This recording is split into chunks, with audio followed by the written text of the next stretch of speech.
morning, everyone. It's Joe Cosentino. Welcome to Coffee with Cosentino.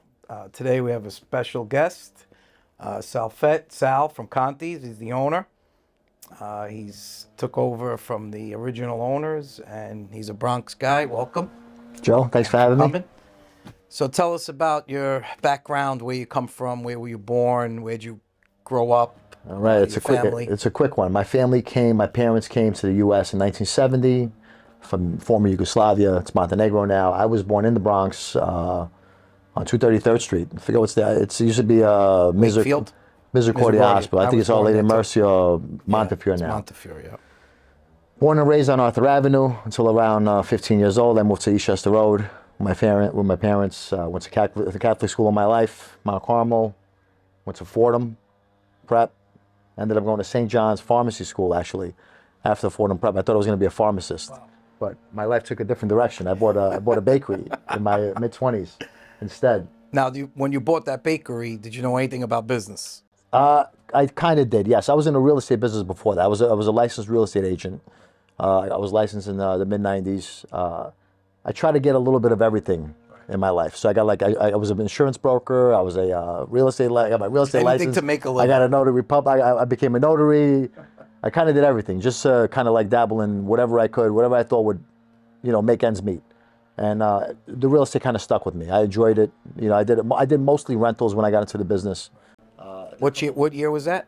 96, 95, 96. I got my license in 95. I didn't do any. I really didn't start moving in the real estate business until 96. So right before the market took off, late right, 90s. Yes, right before the mid-90s was rough. Mid-90s was rough, but everything was cheap.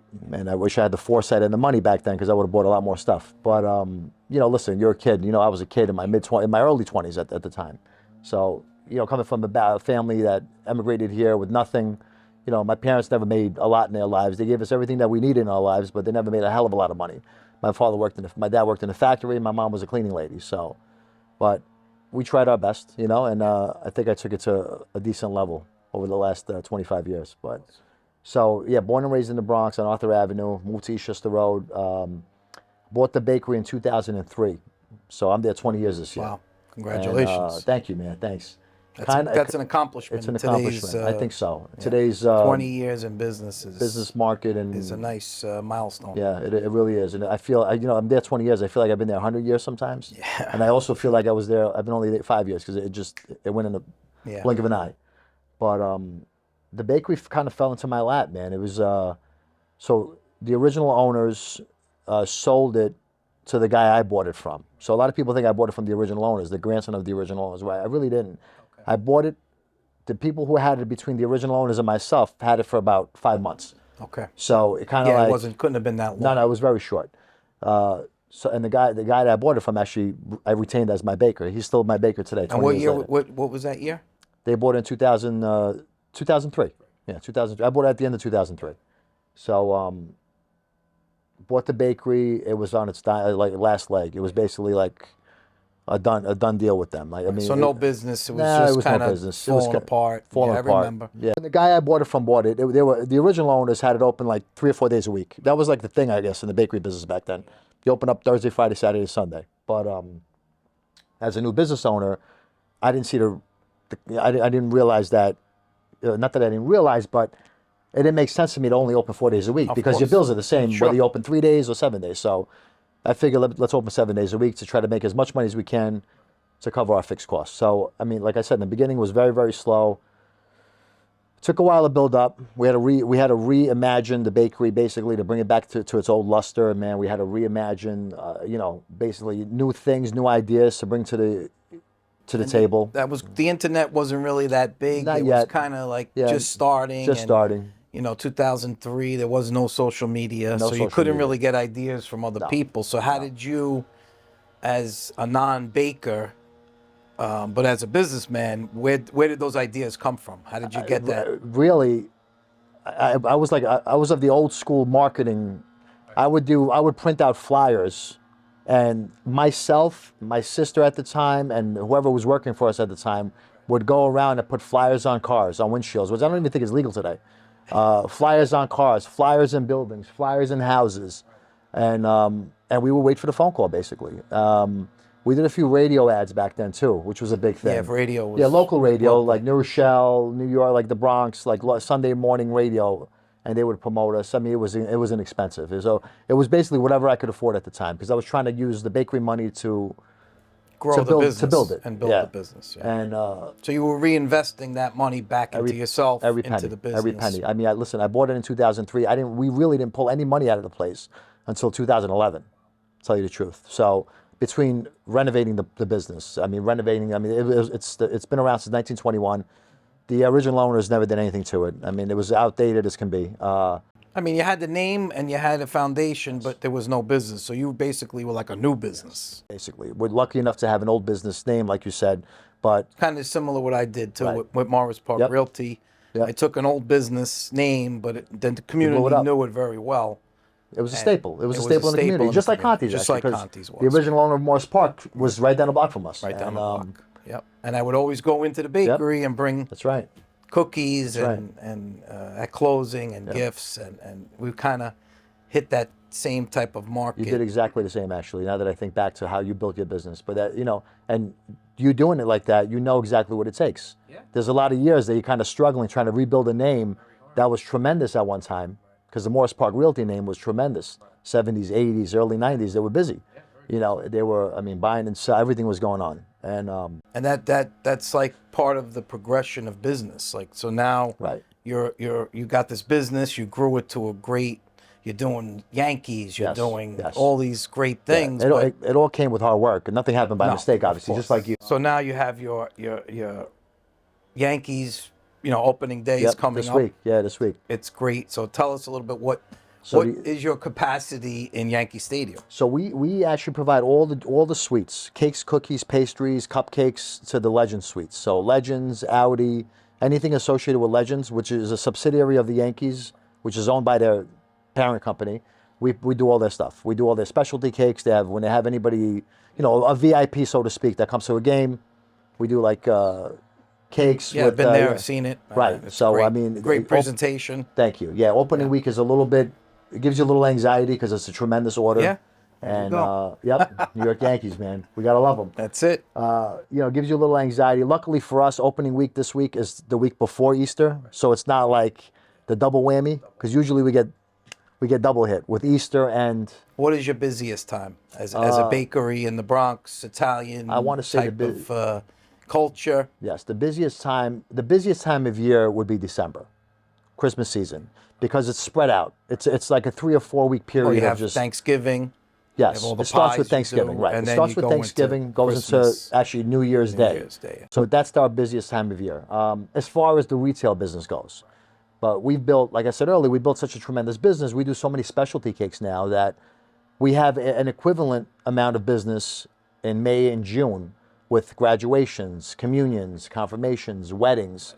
We do a tremendous wedding business, and I've always seen your wedding cakes and had them. They're always delicious. And we're lucky enough to have another big account. We have the Bronx Zoo, which is a huge account. And believe it or not, people have weddings at the Bronx Zoo. They have a beautiful venue for weddings. We also do the Brooklyn Aquarium, which is part of the company that owns the Bronx Zoo. Whoever runs the Bronx Zoo runs the Brooklyn Aquarium as well. So we do a lot of weddings there. We do a bunch of catering halls. So over the years, that's what we've done. That's what I've done. I picked up little accounts here and there to be able to supplement whatever we lack in the retail in the beginning, especially. But now it's blossomed into a monstrosity, thank God.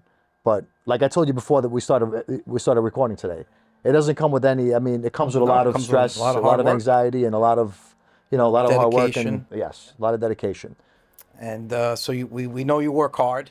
We know you're always working. 7 days a week. What do you like to do for fun? What is your recreation? If you don't have to work and Sunday or Saturday you take the day off, tell us what you like. I don't do. A lot of people golf. I don't golf. I feel like you have to dedicate too much time to it. Honestly, I just like to light a cigar, open up a bottle of scotch and just kind of like unwind. Nothing nuts, but enough for me to think about the week that's passed and the week to come and kind of refresh my ideas in my mind into what's to come. Right. So just kind of reflect on the week, relax a little bit. Absolutely. I mean, I also love smoking cigars, especially with you, having a drink, kicking back, just talking about anything other than business. But it always usually goes It's always to about business. I know that's the problem, but listen, that's a usually good thing. it is. That's a good thing. That's why we're successful. Thank God. You know, but Even though we're not working, but we're talking about business. We're talking about how your business, what did you do to make your business better? And then you'll say, well, Joe, how's the market? How should I buy this property? Because you also own several properties. I own several. Yeah, I own a few Tell us properties how as well. how you got started in real estate. Real estate, man. So when I first got my license, I always had an affinity for real estate. I thought it was, my family didn't own anything. So we owned a house that we grew up in, but my parents bought it in the mid-'70s. They paid nothing for it. But I always had people around me that had buildings and real estate and free time or what I thought was free time. But now as a almost 48-year-old man in a business, there's no such thing. It looks like you have free time. But listen, it's mental time. It's mental time. You're thinking all the time. Right. How did I get started? I saw in the early 2000s, I borrowed money. I had a few dollars of my own, and I borrowed money to buy my first building. I bought a property on Webster, or right off of Webster Avenue, 187th Street, a 12-unit building. And when I say I had a couple of dollars, I had a couple of dollars. I borrowed the rest. I borrowed So hard. you used the bank to I used the bank to finance and secure the property. to secure the property. And I bought Was it making money? It was not making money. It was like Conti's when I first bought it. It wasn't making money. But I had a vision. You know, it was a nice little property, 12 units, mismanaged by the previous owner. And my vision was to renovate the apartments, increase the rents. And it was much easier back then to increase rents. Now with rent stabilization laws being what they are, can't really do much. Back then, you had vacancy allowances. You had a lot of things you could do to kind of get your rents up. And I did that. Help you offset the costs of renovating. Correct. Correct. Right. You can take today we don't have right. that. You don't have that capital improvements. Yeah. You could take a 1/40th of back then, 1/40th of your what you spent to increase the rents.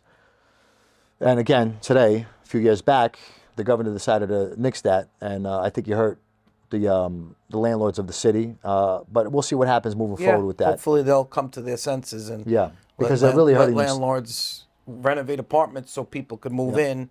We have a housing crisis going on in New York. We do.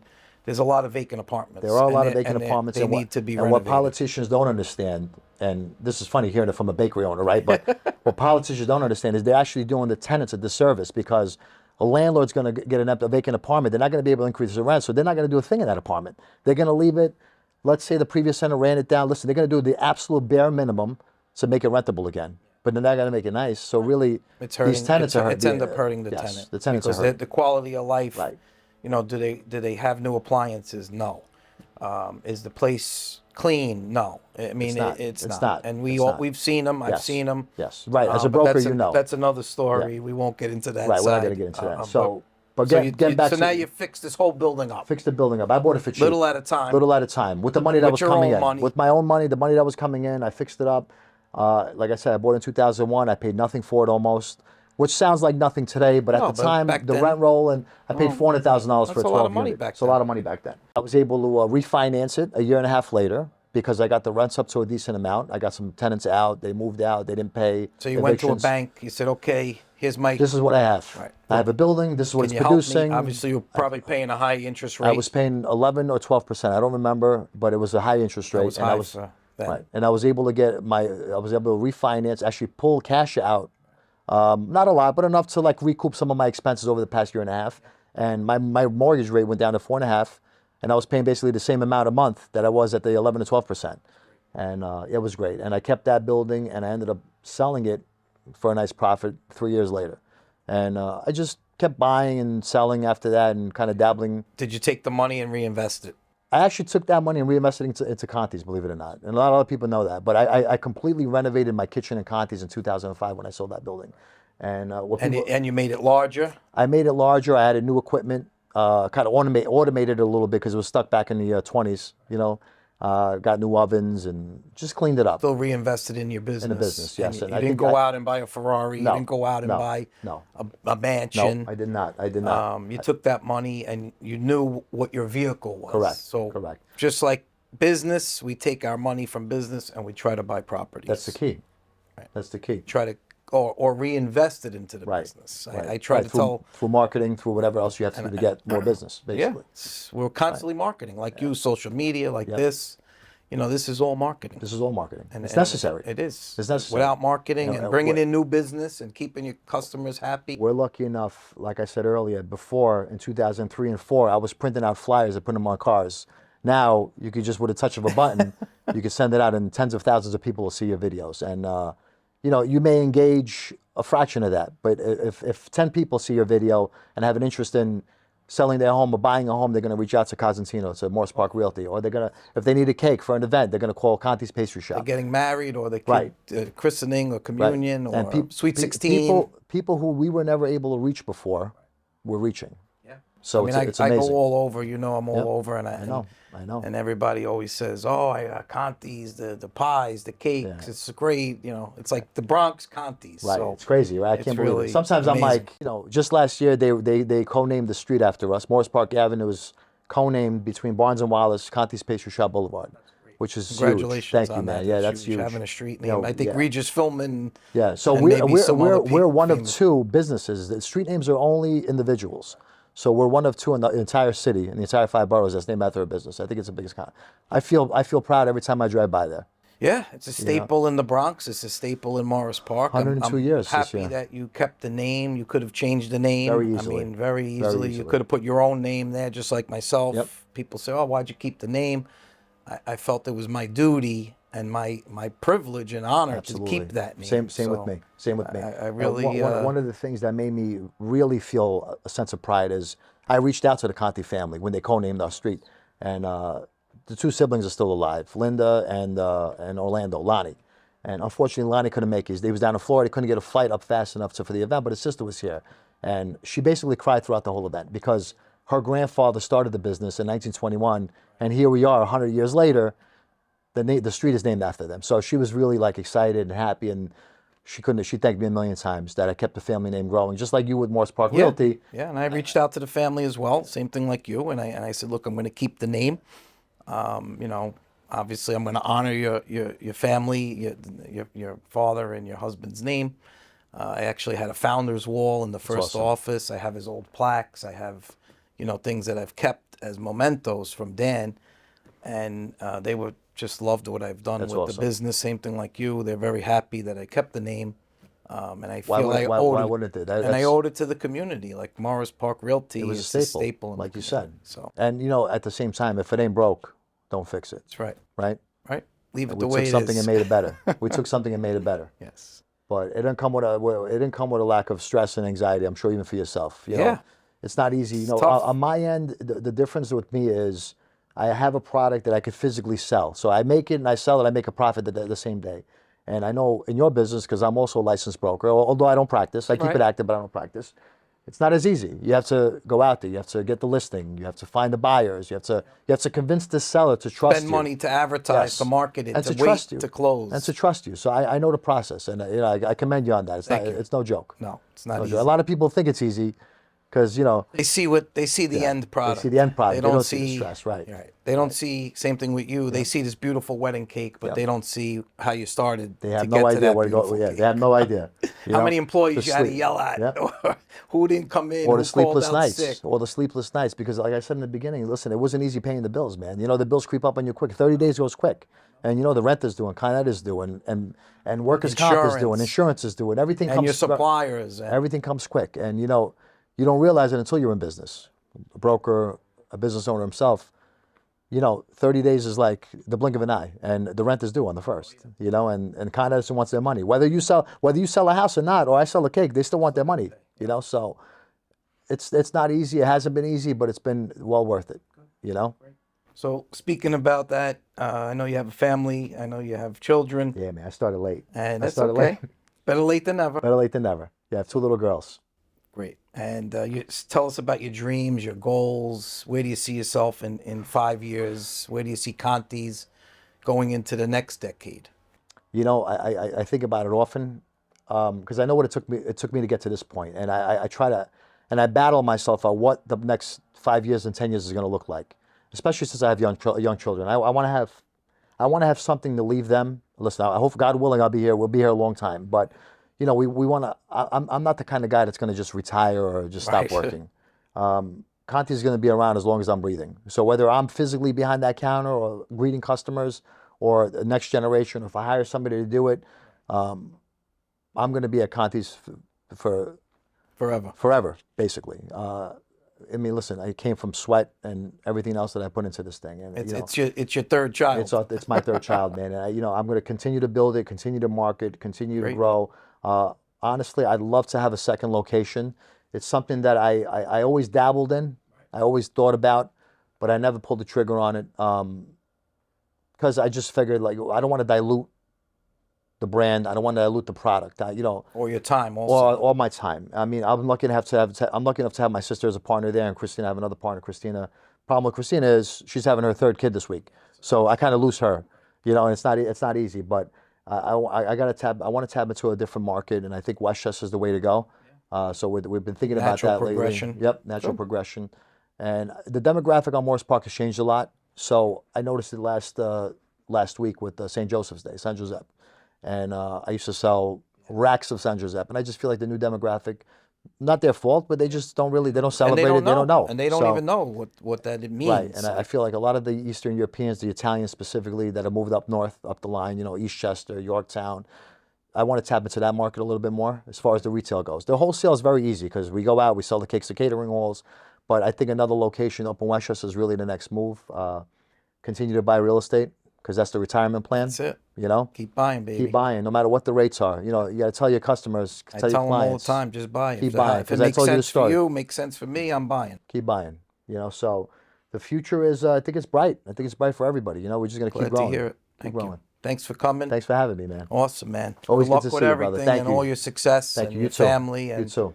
Joe Cosentino, Coffee with Cosentino. Stop by Conti's for some espresso, some pastries, some Zeppelis, some St. Joseph. Easter's even though coming it up. passed, Yep. Easter's coming.